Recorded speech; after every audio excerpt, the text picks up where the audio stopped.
Hey everybody, Global Politics with Jim Martin. Today I want to do a little bit longer video. I've been talking a lot about elections across the world over the last couple of months. A lot of consequential elections, as you know.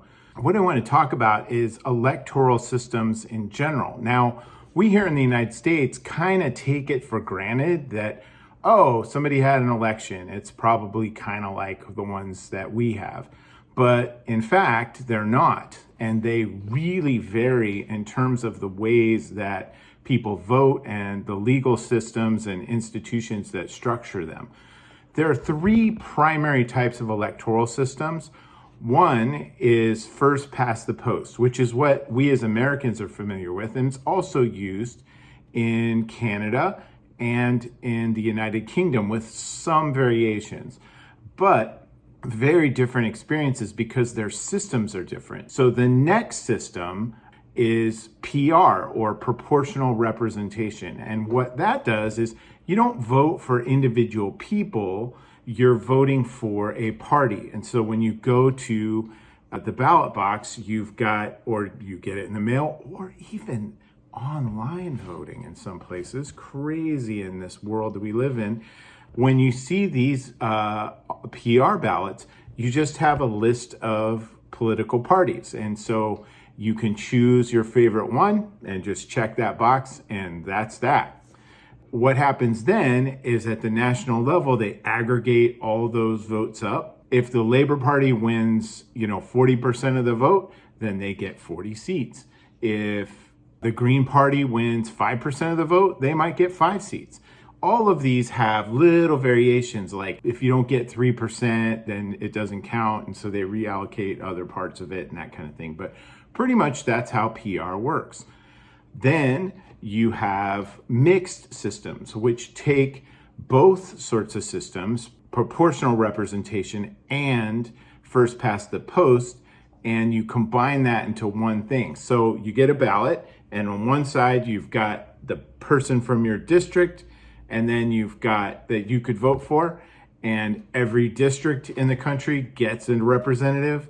And then you also have your nationwide PR ballot on the other side. So it kind of combines both. And there are countries that add another little calculation, like if you do really well in the PR, you get a bonus, or if you do really well in first past the post, you get a bonus, these kinds of things. The next thing to consider is that there are systems, like we have a presidential system, France has a presidential system, but most countries don't have presidents like we do. So for instance, when you go to the United Kingdom, they don't have a president at all. So they have a prime minister who is the head of government, political things and day-to-day operations of everything. However, they have a monarch, King Charles. So King Charles is the head of state. Now, in this case, Prince Charles, or King Charles, has very little political influence at all. The only thing that really has to happen when a new prime minister comes in, they have to go and talk to the king and go, well, I'm thinking about this and that. And the king can express his thoughts. It used to be the queen, we've seen The Crown, all that kind of stuff. They can have these talks, but really that's it. They're just having a talk. Now, the king does have a lot of soft power, and so maybe there's a little influence there, but in the end, the prime minister does not have to listen to the king. There are several other countries like that, like Sweden has a king, similar sorts of roles. Furthermore, places like Canada and Australia, with their colonial legacies, have what's called a governor general, who is someone that is picked by the king in consultation with the Australian or Canadian legislatures and the prime ministers. So they are not going to get somebody that they don't want. The governor general is there as an advisory role only. Now, in particular cases, like in extremely dangerous times of war, conflict, it's possible that in some countries, monarchs could be the leader of the country in those circumstances. However, that's is so unprecedented that I can't remember the last time anything like that's happened. It's highly unlikely, but you need that backup just in case if there's a major crisis and let's say the legislature gets wiped out or the prime minister is killed and there's a war and there's an invasion, then the monarch can play that role as the leader of the nation and order troops around and do all the things. The other role when we think about presidents is that in many countries, like Germany has a president. However, that president is appointed by the legislature, not elected. In many cases, countries have presidents, but they're more the let's have some parties and break some champagne bottles on the prows of military ships and these kinds of things. They don't really have any meaningful power. They might have some minor advisory capacities and things like that, but they're more of a figurehead role. Most of the time in parliamentary systems that also feature a president, that is how it goes. The other things that can happen though is like in France. France has a president and they have a tremendous amount of power.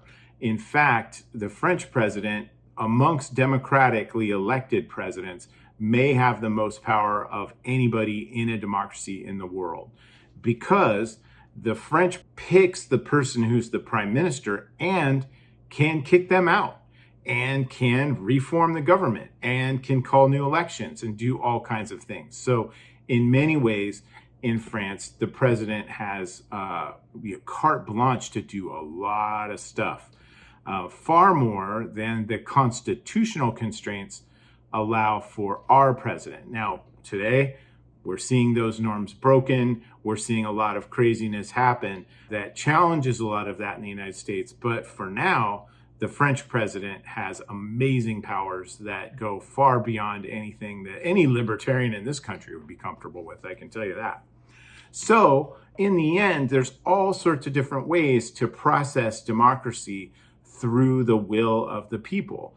And PR, it kind of puts all the bargaining up front and it requires the parties, because you're picking a party, not a person, to really state, like, what are we going to do when we get into office? This is our policy platform. Now, that doesn't mean that's going to happen, but they firmly state where they stand so voters know that the Green Party thinks these things, the Socialist Party thinks these sorts of things are most important. The Conservative Party voters know that these things are most important to them, so they can make a more accurate choice. And interestingly enough, you often see this in European elections where they poll people like, how do you think this is going to go? Or even, how many seats do you think each of these parties are going to get? And they're pretty spot on most of the time. Versus first past the post, where you have these individuals who are responsible to their constituents at a local level, but also have to placate the national party in some sense, then they tend to have a lot more vague kinds of pronouncements about exactly what they want and tend to be prone more to hyperbole and invective types of motivations for people to vote for them. PR, to me, a much more transparent and authentic sort of view of what the parties might do. Now, what happens when they get into office? Oftentimes you have coalition governments in parliamentary systems and systems that use PR. And so what you end up with is bargaining that happens as a government is coming in. There's a bargaining session and all these things happen. And then they get into office with whatever cabinet seats that they ended up allocating to different parties, and compromises up front. We're going to agree on what we're going to try to do up front. It's not going to be exactly what everybody wants, which is perfect for democracy, honestly. First past the post, different sorts of situations. And you see some countries have a lot of independents run and things like this. And that creates more expectations in a sense. It's a little less stable in certain situations. So personally, I think that some sort of proportional system often tends to be best. However, is not necessarily going to satisfy everyone. Just like Winston Churchill said, there's no worse system in the world than democracy except for everything else. A final word, a lot of countries that call their leaders presidents or prime ministers when in fact they are not. They're dictators. So Russian President Vladimir Putin, for instance, yes, he is elected, but we all know that their elections are completely managed and fraudulent. President Xi in China is elected by the gathering of the Communist Party. There are no other parties. There are no independent candidates. There's no Green Party. There's none of that. There's one party and they elect that guy. So it's like maybe, I can't remember, 700 people actually elect the president from the Communist Party. As we've seen, he just kind of ends up being the president forever, just like Putin. The other thing to remember is that I've talked about three primary systems and some kind of options off of that as to how you treat the head of state and the head of government and things like that. There are myriads of different possibilities here. Like in Mexico, they elect a president, right? You get 1 6-year term. You can never run again. I just talked about Ecuador. You can elect a president. They get a 5-year term, I think, but they can't run again the next time. They could choose after that to run one more time. There's all kinds of different things and rules about how you can modify law, modify constitutions, things like that. And some countries don't even have a constitution. Here in the United States, we tend to be extremely protective of our Constitution, and it rarely changes at all. Interpretations of it can flow out through law and through the courts, but the Constitution itself does not change. In many countries, a legislature can vote on changing the Constitution. It happens a lot. And there are plenty of countries that don't have a constitution at all, like the United Kingdom, which might surprise you, and Israel. Both of these countries have a framework and a set of laws, but no formal constitution. So all kinds of different options that fit the context of where they are and make sense to them and are still democracies. So consider when you're thinking about and hearing about elections, there's always elections happening all over the world in democracies. Think about those options and how those might play out if you were to apply them here. My personal preference would be that we adopt some sort of PR to overcome the logjam of polarization that has struck us. I know a lot of people would hate that, but you could have an agriculture party, you could have a Green Party, you could have a true socialist party, a Labor Party, you could have the Democratic Party and the Republican Party, and they could all fit into this kind of framework and more accurately talk about exactly what they wanted to do before they get into office, rather than being all vague and grand pronouncements about stuff we know they're not going to do. I hope that's interesting to you. Questions are welcome down below. I hope you enjoyed my drawings. Look forward to talking again soon. Thanks.